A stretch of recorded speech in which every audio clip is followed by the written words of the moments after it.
Hey everyone, today I'm in Okmulgee, Oklahoma, and we're here to see this person right here, Samuel Checote.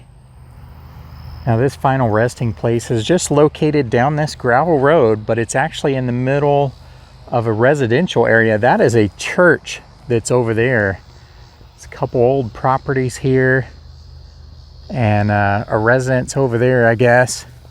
But this is all overgrown through here, and I've had some red ants crawling on me, and you can see where there was a fenced in area over here, but there's different residential streets that are all down these gravel roads, kind of old fashioned, but it just has this gate right here, and I thought we would go in and see.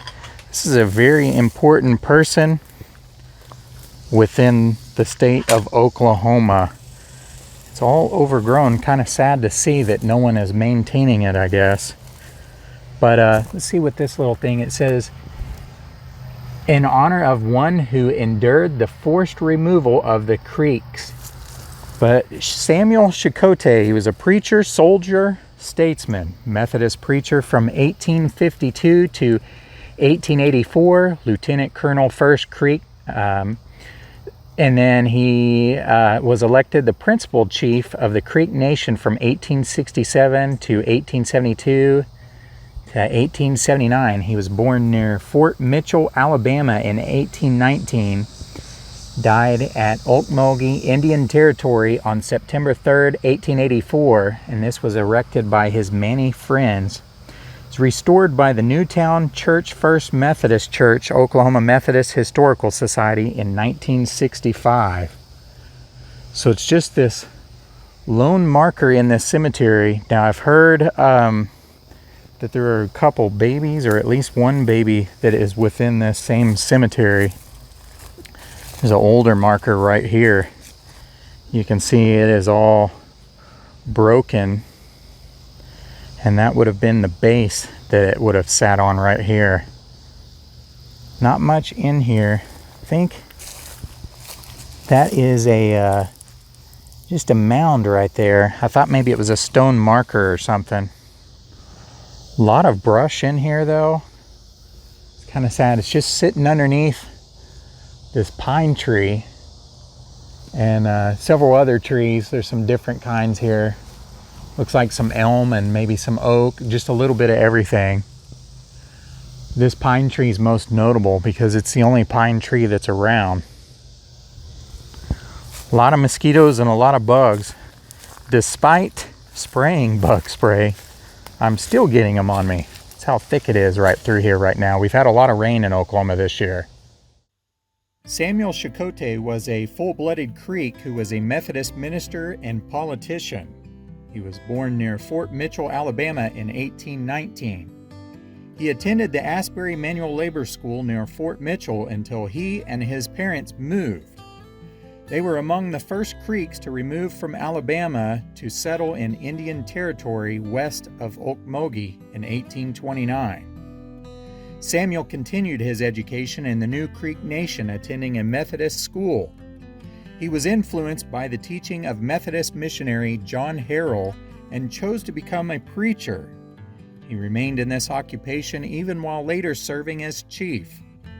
In 1832 and 1844, the Creek Council passed a law forbidding a tribal member to preach the gospel or even attend church services. The punishment was lashes upon the back. Samuel successfully appealed to Chief McIntosh and repealed the law.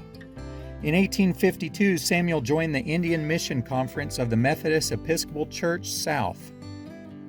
During the Civil War, he took up the sword and served on the Confederate side. On August 13, 1861, he was the captain of Company B of the 1st Regiment of the Creek Mounted Volunteers. By the end of the war, he had risen to lieutenant colonel of his regiment. Among the battles he participated in was the Second Battle of Cabin Creek, one of the few Confederate victories in the territory.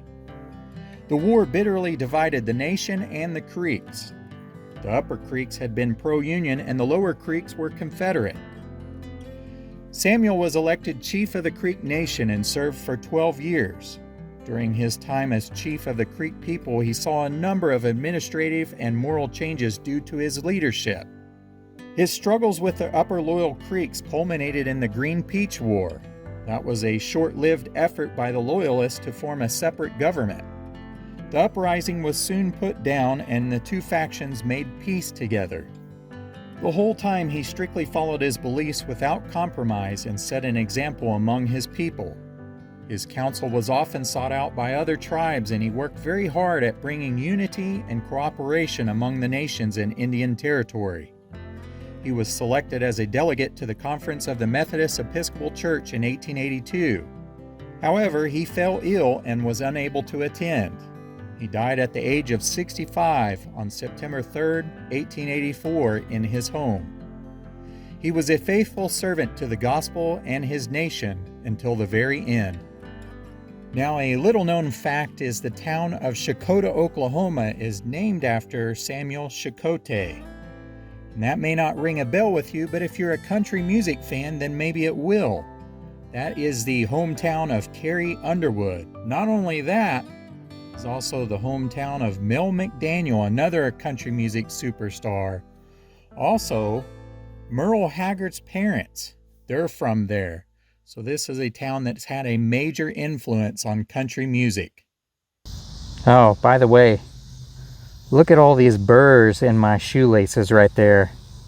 So if you should ever come here, just beware that there are red ants and there are mosquitoes. And these burrs get stuck in your shoelaces and on your clothes and in the hair of your legs. There's also a little bit of poison ivy around here, so just be cautious where you step. Might be snakes or spiders if you're scared of those.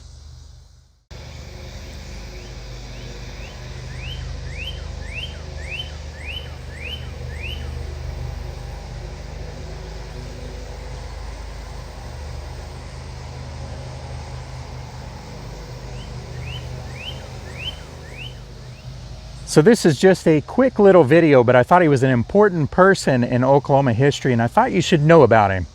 Hope you enjoyed it, and we'll see you guys next time.